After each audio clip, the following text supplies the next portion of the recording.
And good morning, good evening, good night, wherever you are in podcast land. Brendan Cunningham, the real estate doctor for EXP.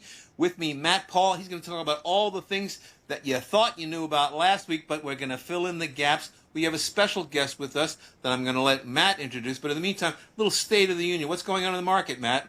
Yeah, it's picking up a lot. We're getting quite a bit more inventory hitting the market every day here in Western New York. So it's starting to look like the spring market's in full effect here.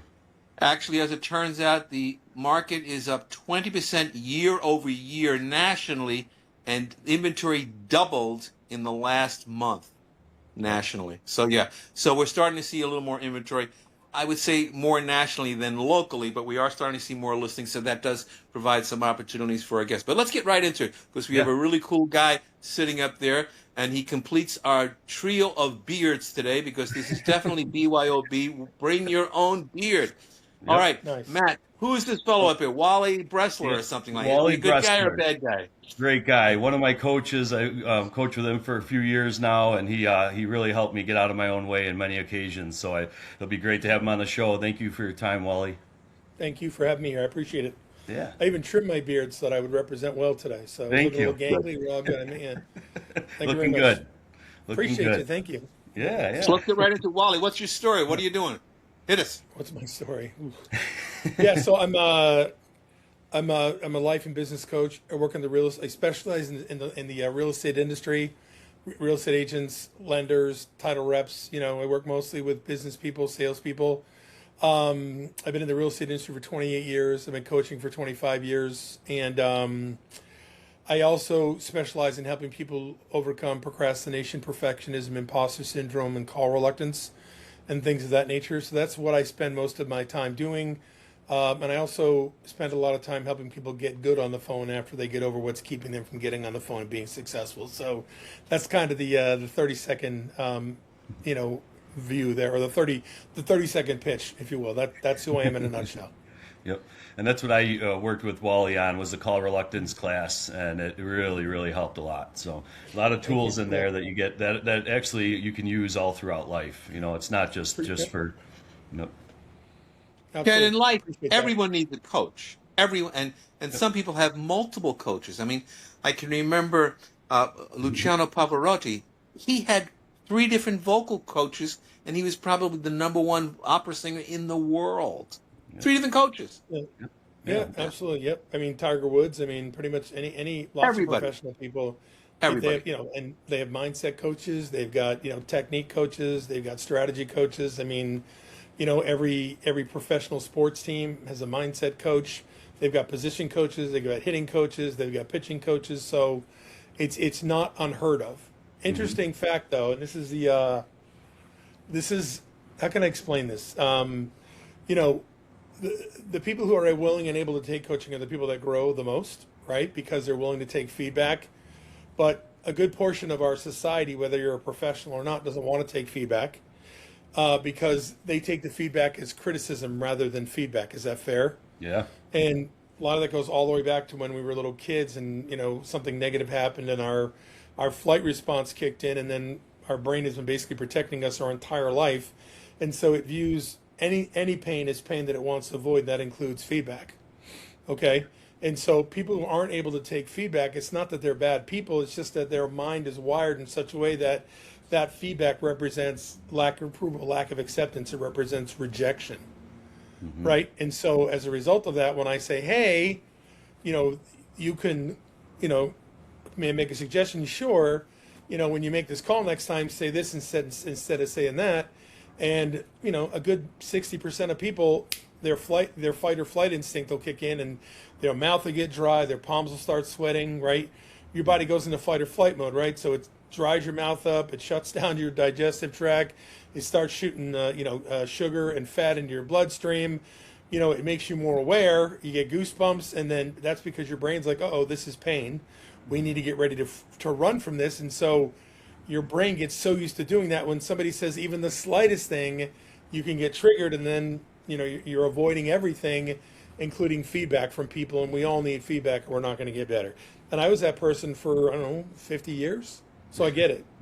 Yeah, and the triggers is what came from that, because the triggers are your triggers that are going to happen at work, they're going to happen at home, they're going to happen in everyday life. So if you figure out Yeah, what triggers you and then how to overcome those, is what what you really like focused on and hundred taught us. percent, Yeah, hundred you percent, can. hundred It's a percent. whole life balance. It helps you in every aspect of your life.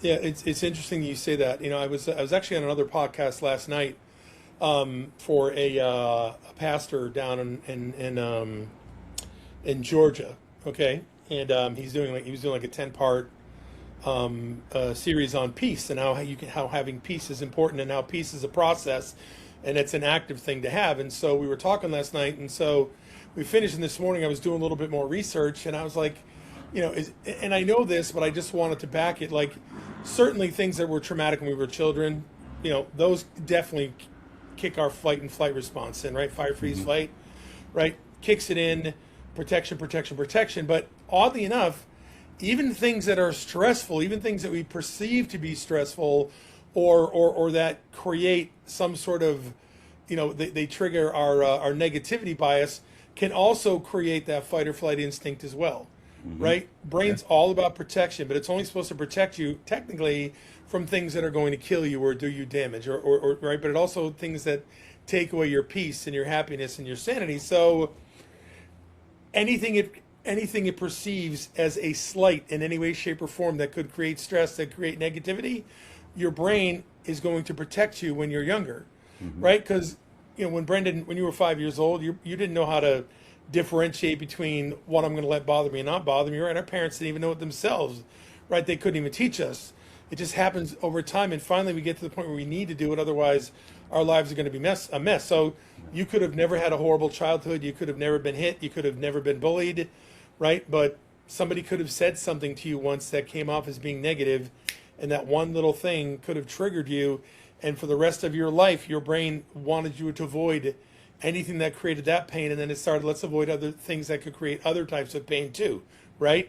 Yep. And for me, I give you a perfect example. I remember, we grew up poor. Nobody told me I was poor, but I saw the lunches other kids brought to school, and I saw my lunch, and they were very different. I saw the clothes the other kids were wearing to school, Levi's and Timberland boots and nice ski coats, and I was wearing tough skins and whatever boots we could get at Montgomery Ward's. And so, and then I remember, I'll never forget this. I still remember this to this day. We went to take a look at a timeshare, and the guy was driving a big Cadillac. We walked in, the guy had a Rolex, and I was like, there's something very different between that person and me. In my mind, I basically created my poverty consciousness out of that. And literally for the majority of my life, despite the fact that I was doing well financially, I would get sick to my stomach, my brain. I would literally go into flight response when I was around people with money, because I felt like I didn't deserve it. Not one person said to me, you're poor. Not one person said, you're not worthy, you're not deserving. I just made that observation and decided that I was different and not worthy of things. Is that fair? Yeah, and it stuck with you. And it happens like that, and in fact, it explains the fact that I burned through over $6 million in my lifetime because I just did not believe that I was worthy of it, right? Yep. So, and it doesn't matter where you are in your life, whether you're in business, whether you're, you own your own business, or you work for another company, you're a mom, you're a dad, whatever.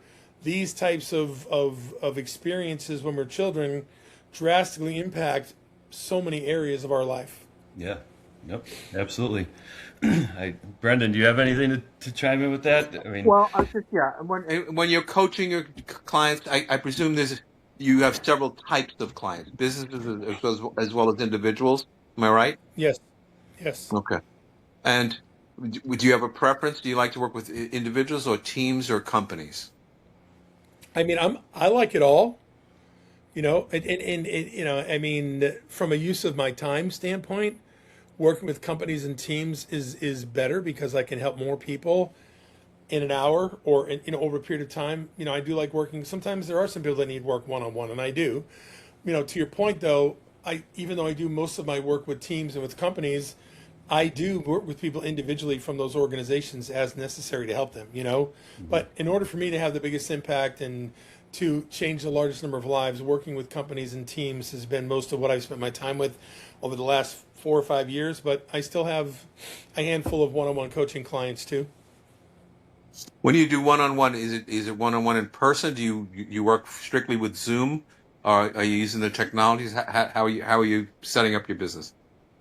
I don't do a lot of in person, so it's mostly Zoom and phone call, for sure.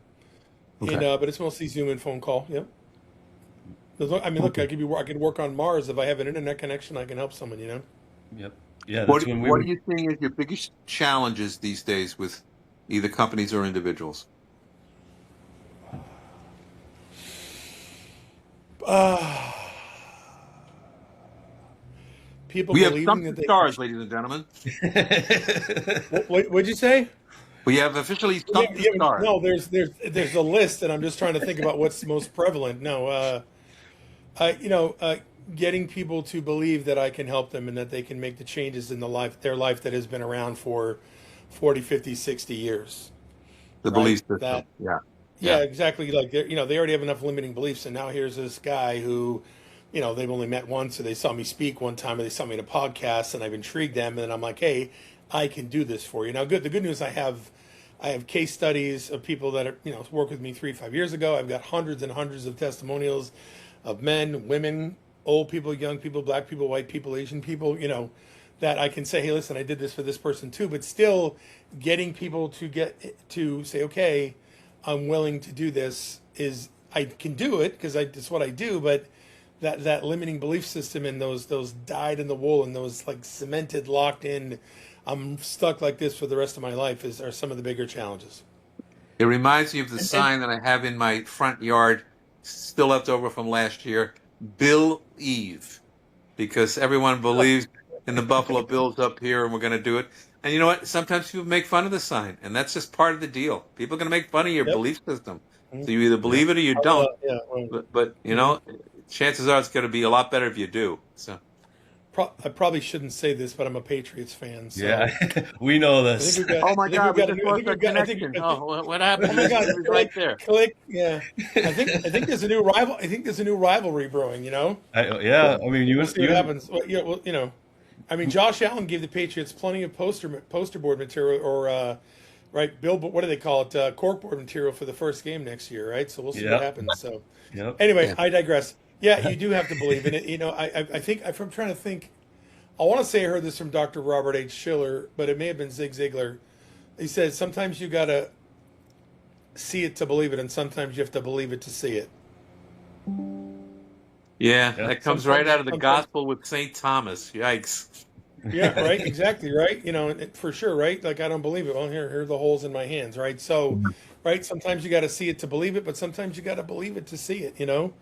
And Yeah, you got to believe that it can happen, and then when you believe it, you can start seeing it, right? I think that kind of comes from when the student is ready, the teacher will appear. yeah. Yeah, that's So, one of my favorite quotes. When the it is right, student and is ready, so the teacher will yeah, appear. Yeah. and that historically comes at a rock bottom moment or somewhere, or a very, very painful experience that you're like, I can't keep doing this anymore. I don't want to Some feel of that again. us, Yep. yeah, some of us had to hit rock bottom. Not everybody does. In fact, I encourage you not to. You just have to use some of the experience that you have and look at them and create enough pain around not wanting to do that again to make the decision to move forward, if that makes sense. Wally, do you have any books or projects you're working on right now? Yeah, actually, can I shamelessly plug my book? Please. Yeah, check it out. All right, so this is called Rethink Everything You Know About Prospecting. It's part of Kyle Draper's Rethink Everything series. Got a whole series of Rethink Everything. This is actually the 15th book in the series. I'm super excited about it. I was fortunate enough to get former Keller Williams CEO Chris Heller to write the foreword for me. Super, super nice guys. And while this book is, and it's on Amazon now, while this book is geared towards helping salespeople, particularly real estate salespeople, get over what's getting in front of them that's creating call reluctance, the procrastination, the perfectionism, the imposter syndrome. While it's geared towards that, everything I talk about in the book applies to anything where you're not able to move forward, where you avoid things, right? So if you're a procrastinator in starting a new business, if you're a procrastinator getting out of a bad relationship, if you're a procrastinator going and getting a new job, if you're a perfectionist of any sort, right? If you have imposter syndrome, that talks about the things you need to do to find out where it comes from and then do battle with it to help it go away. I'm going to give my usual disclaimer here. I'm not a doctor. I'm not a licensed therapist. Okay, so the stuff that I share in the book here, there's actually a disclaimer in the book. It's worked on other people. It can help you out, but if you need like real help, which we all do at some point, go get some help. Get a therapist. Get a counselor. Get a psychiatrist. You know, I work with the same counselor for almost 4 years, twice a week, because I had that much to work on. So, you know, but and you know, obviously MatthewPaul is living proof of that. You know, if you do the things I tell you to do, you can get out of your own way and with some guidance, put yourself in a better position to do better in business and life for sure. Oddly enough, I was having a conversation the other day with somebody about imposter syndrome. And you know what? It's a lot more common than people think. I mean, it's like everywhere. And usually I see it in the best and highest producers in any field. They're the ones that suffer from it the most. They're unsure of themselves. They're just unsure of 100%. themselves. There's a life coach named Tara Halliday out of England who we've talked a few times. I was on her podcast or my podcast a while back. We talked about that. You know, she works strictly with C-level people who run million and billion dollar organizations and have tens of thousands and tens of thousands of people working under them, come home every night and think the worst of themselves. So, yeah, it's something happened. And you know, here's the thing. The majority of your belief systems and who you think you are is formed by the time you're 7. By the time you're 10, it's pretty well locked in. And by the time you're 12, you know, your operating system about what you can and can't do, what you believe, what you don't believe, what scares you, what doesn't scare you, is done by the time you're 12. So right before you hit puberty, your brain is pretty well formed as to what your belief systems are. Huh. And what you believe you can and what you can and can't do. It's at a very young age. Okay. And so if you lived in a household where you were told, you know, you can't do something, you shouldn't do something, that all people are like this and all people are like that, or whatever you experience, the repetition of seeing that on a day over day, week over week, month over month basis formed your belief systems. And, you know, since, you know, you spend most of your time in 2 places, school and at home. Right? Yeah. And you're getting input from adults and kids that, you know, 9 times out of 10 are not even family members. Right? Yeah. And so you're getting all kinds of feedback, usually negative, from other people, and then you're getting whatever your parents believe to be true too. And if it's mostly negative, then that's how you're going to think. It's and I have a number of friends who are adults they were children of alcoholics, and they're very similar in their patterns because their belief systems were so disrupted and screwed up at such an early age. So it really, I mean, you can almost spot these guys and they don't even have to open their mouths. It's pretty amazing. Yeah. Well, I had no idea until taking Wally's course where, you know, mine was coming from, and it was just that. I mean, after doing a series of, you know, you have all these different, you know, just like homework, you know, going through the homework, writings, journaling, all that stuff. You know, it was my issue came from when I was a kid. One of my coaches that told me how bad I sucked and all this stuff, and I just had that in my head. And you found that and got it out of me, which I would have never gone that far back to figure out what's getting in my way right now. I appreciate it, and thanks for your vulnerability. I appreciate that. You know, and it doesn't have to be something that's forever. It could be a one-time thing.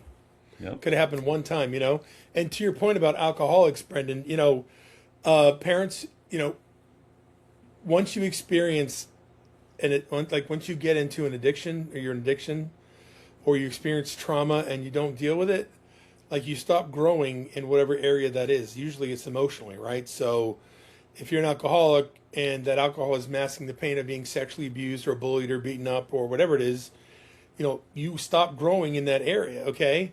And so, you know, Brene Brown talks about this, like, you know, once you become an addict, you are unable to deal with your emotions, you're unable to process your emotions, and so you stop growing emotionally, you stop advancing, because you are numbing not just, you know, the bad stuff, you're numbing the good stuff too, right? Yeah. She's like, you can't numb just one emotion. When you numb one, you numb them all, and so you don't take feedback, you don't grow. And then the other thing is it's impossible for you to give emotionally to somebody.